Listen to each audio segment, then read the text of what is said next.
أعزائي التلاميذ، عزيزي التلميذات، السلام عليكم ورحمة الله تعالى وبركاته. مرحبا بكم دائما عندي في درس جديد من سلسلة الدروس التي أقدمها إليكم. Mes étudiants, mes étudiantes, soyez toujours la bienvenue dans ma chaîne. J'espère que vous allez toujours très bien. Comme d'habitude, je suis revenu, c'est pour vous présenter une nouvelle leçon. La leçon d'aujourd'hui, c'est une leçon de grammaire. C'est une leçon destinée aux écoliers et aux écolières de la 6e année enseignement primaire. L'objectif de notre leçon aujourd'hui, c'est l'identification de la forme négative, de la négation. On va essayer dans cette science d'expliquer, d'identifier qu'est-ce que c'est que la négation. Et quels sont les mots qu'on utilise pour exprimer la négation. Bon, soyez attentifs et suivez bien. Cours 6e année enseignement primaire. La leçon grammaire. Le titre de notre leçon, c'est la négation, page 156, manuel de l'élève, parcours. Commençons par grand 1. J'observe et je découvre. ألاحظ وأكتشف. Piéton. Alors regardez ici, nous avons un mot, c'est un mot exclamatif, piéton. Ça veut dire on s'adresse aux piétons. Hein? On s'adresse aux piétons. Qu'est-ce qu'on leur demande? Vous devez respecter les passages pour piétons. Obligation. Vous devez. Hein? Le verbe devoir, c'est une obligation. Vous devez respecter les passages pour les piétons. La deuxième phrase, vous ne devez pas traverser en diagonale à un carrefour. Nous avons deux phrases opposées. Vous devez, vous ne devez pas. Et c'est ça ce qu'on va essayer d'expliquer. Bien.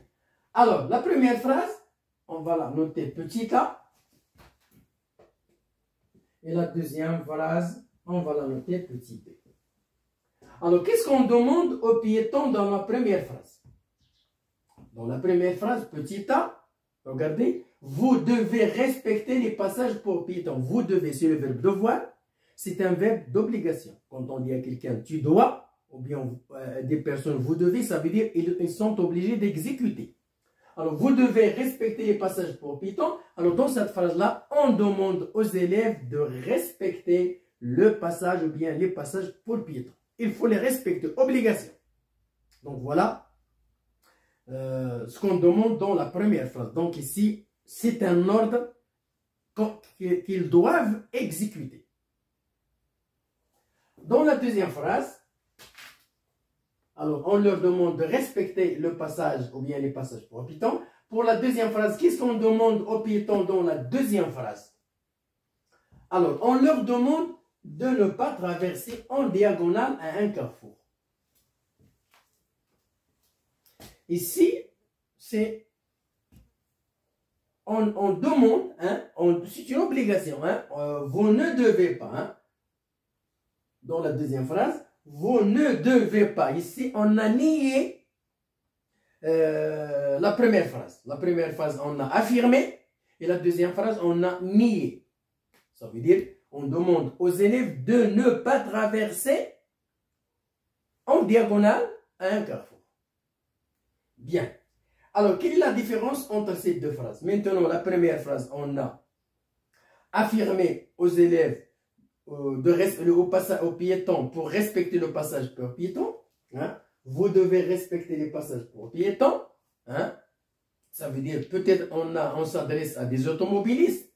On leur demande si vous trouvez un passage pour piétons, alors respectez-le. Et pour la deuxième, vous ne devez pas traverser en diagonale. Ici, on s'adresse aux piétons. Ça veut dire on leur demande de ne pas traverser en diagonale. Alors, la première phrase, il est affirmatif. Affirmatif, on a affirmé, hein, aux piétons de respecter les bandes blanches ou bien le passage pour les piétons. Et dans la deuxième phrase, il est négatif. On a nié de traverser en diagonale à un carrefour. Ça veut dire qu'on demande aux élèves, aux piétons, aux passants, de ne pas traverser en diagonale à un carrefour. Donc ici, la deuxième phrase, il est négatif. Et la première phrase, il est affirmatif. Donc ici, nous avons deux phrases contraires, l'une contre l'autre. Bien, je termine l'explication.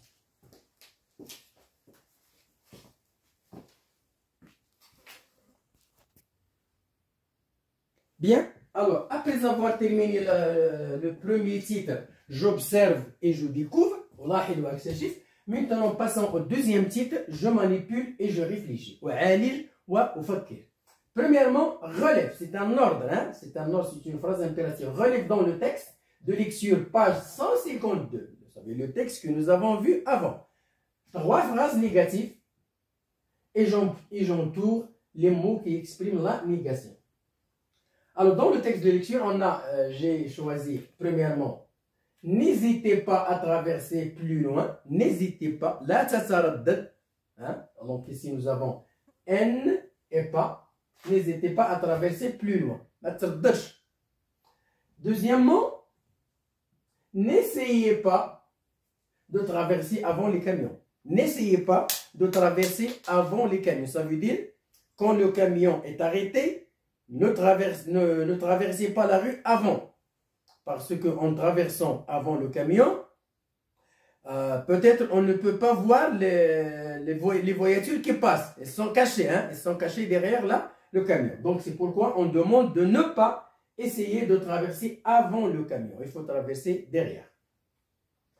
Troisièmement, ne vous arrêtez pas et ne faites pas demi-tour sur un passage piéton. Alors, sur le passage piéton, ne vous arrêtez pas. Donc, il ne faut pas s'arrêter dans un passage piéton. Il faut passer directement. Pourquoi? Parce qu'il y a des automobilistes qui vous donnent la priorité de passer. Donc, ils vous attendent de passer. Donc, ce n'est pas la peine de s'arrêter. Hein? Si oui, les automobilistes vont klaxonner, vont s'énerver. En plus, il ne faut pas faire demi-tour. Pourquoi? Parce qu'en passant, peut-être l'automobiliste, vous avez lui laissé le passage pour passer. Alors, si tu fais le demi-tour, tu vas faire un accident avec la voiture, avec l'automobiliste. Donc, c'est pourquoi nous avons ici, ne vous arrêtez pas et ne faites pas demi-tour. Donc, nous avons 2 négations. Ne vous arrêtez pas, ne faites pas demi-tour. Voilà, ce sont des conseils. Alors, passons maintenant à numéro 2. J'écris d'autres mots. Hein? J'écris d'autres mots qu'on utilise pour exprimer la négation. Alors ici, on a employé ne pas. Donc, il y a d'autres mots pour exprimer la négation. Comme ne plus, je ne fume plus. Ne jamais, je n'ai jamais voyagé.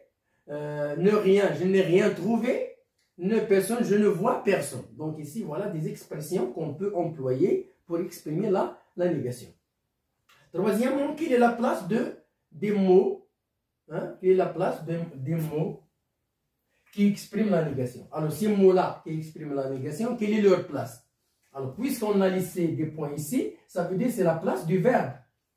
C'est la place du verbe. Donc, il encadre le verbe. Voilà le ne et voilà plus, et voilà le verbe. Il encadre le verbe. Ça veut dire devant le verbe, il y a ne, et après il y a plus ou bien pas ou bien jamais. Donc ça, si le temps est simple, hein, c'est le temps est simple. On va voir ça.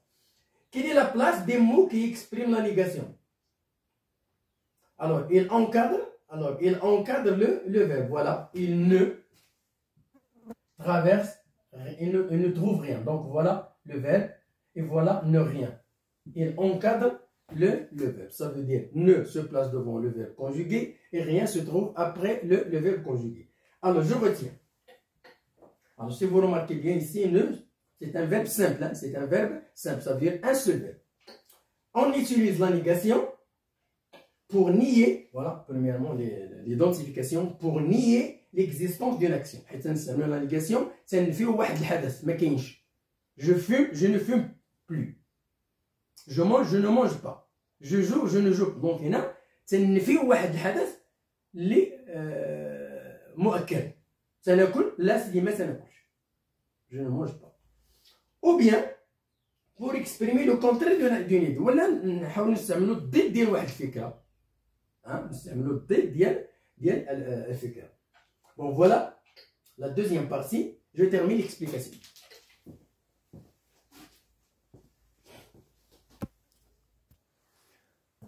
Alors, dans la phrase négative, on utilise généralement 2 éléments. Ne pas, ne plus, ne rien, ne personne, ne jamais.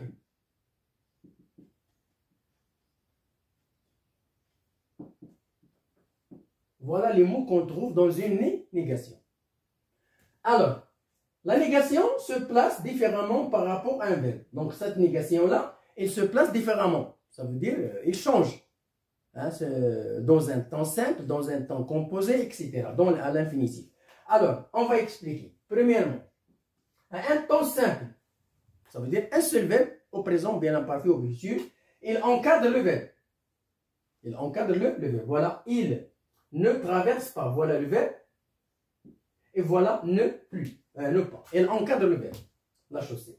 Un temps composé, ça veut dire un temps qui est composé de deux verbes. Le passé composé, par exemple, le plus que parfait, etc. Un temps composé, il encadre l'auxiliaire. L'auxiliaire avoir, bien l'auxiliaire être. J'ai. Je n'ai pas. Il n'a pas fait. Alors ici, on n'a pas fait. Il n'a pas fait le participe passé. Il n'a pas fait ses devoirs. Donc voilà l'auxiliaire avoir. Hein? Voilà l'auxiliaire avoir. Donc il est encadré par la forme négative. Ne pas. Il n'a pas. En plus, on écrit le participe passé. Donc le participe passé du verbe. Il n'a pas. Voilà l'auxiliaire. Il est encadré par ne pas. Puis on écrit le participe passé. Ses devoirs. Il n'a pas fait ses devoirs. Ici, donc, c'est un temps composé. Ça veut dire qu'il est composé d'un auxiliaire avoir au présent plus le participe passé du verbe conjugué. Bon, voilà. À l'infinitif, il se place devant le verbe. Hein, il se place, les deux mots se placent devant le verbe. Ça veut dire ne pas jouer dans la chaussée, ne pas manger, ne pas s'absenter, ne pas bavarder, ne pas fumer, etc. Donc, on utilise l'infinitif avant le verbe. Voilà la fin de notre leçon aujourd'hui. J'espère qu'elle soit bien comprise, bien assimilée, bien acquise. On a essayé dans cette séance d'identifier la négation. C'est quoi la négation? Pourquoi utiliser la négation? Pour nier une action ou bien pour exprimer le contraire d'une idée. On a expliqué les mots qu'on peut employer pour former la négation, ne pas, ne plus, ne jamais, etc. À un temps simple, à un temps composé ou bien à l'infinitif. Bonne chance, bonne réussite et à la prochaine vidéo pour vous proposer une séance concernant des exercices d'application de consolidation sur ce thème. Au revoir.